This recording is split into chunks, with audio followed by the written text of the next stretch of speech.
There was a time when one empire did not just dominate land, it dominated reality itself.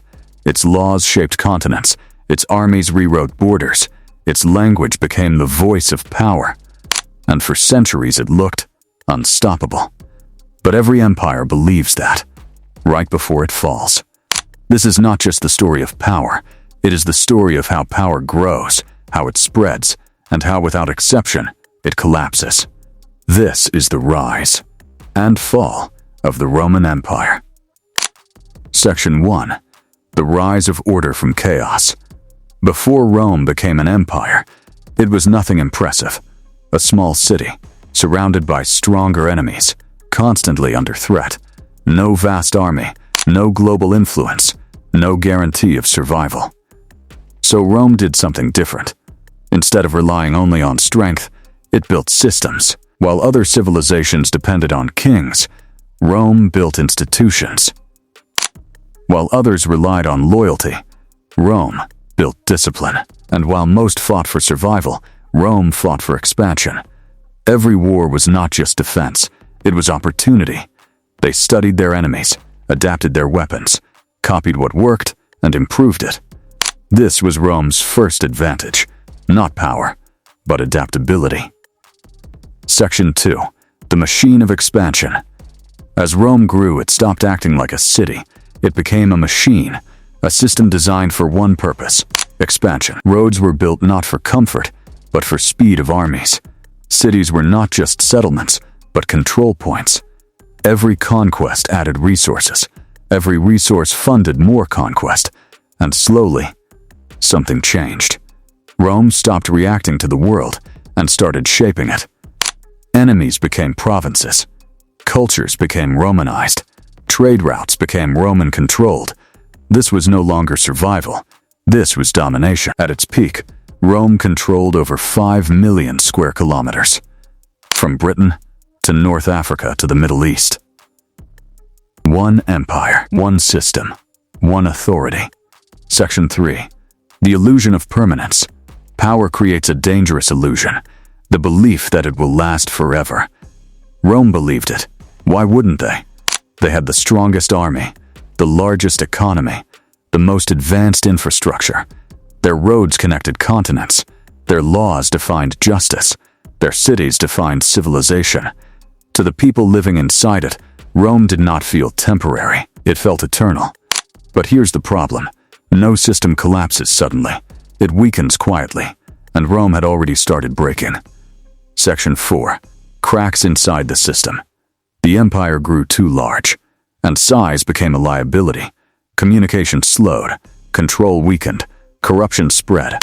Leaders stopped focusing on long-term stability and started chasing short-term power. Politics became unstable. Emperors rose and fell rapidly. Assassinations became normal. Loyalty shifted constantly. At the same time, the economy started to break. Heavy taxation crushed citizens.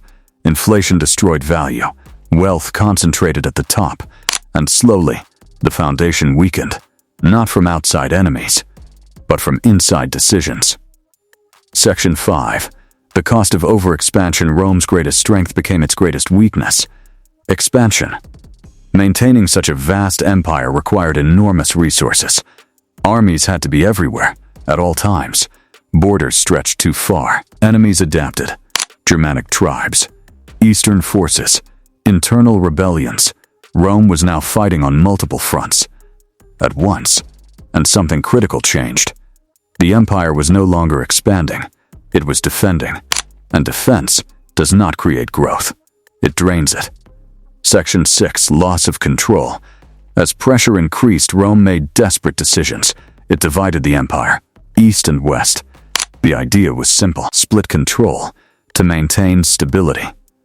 But the result was predictable. Division weakened unity. The Western Roman Empire began to decline faster. Leadership became weaker. Resources became scarce. And the system started collapsing, piece by piece. Section 7. The fall. The final moment did not feel dramatic. No single explosion, no instant destruction, just a slow, inevitable collapse.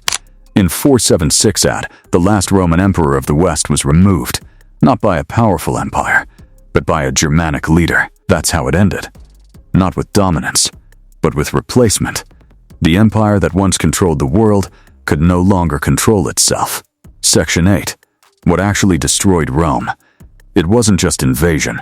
That's the easy explanation. Rome fell because of deeper failures. Overexpansion, economic instability, political corruption, loss of discipline, weak leadership. The external threats didn't destroy Rome. They exposed what was already broken. And once a system starts collapsing internally, it doesn't need much pressure to fall. Section 9. The pattern that never changes. Rome is not unique.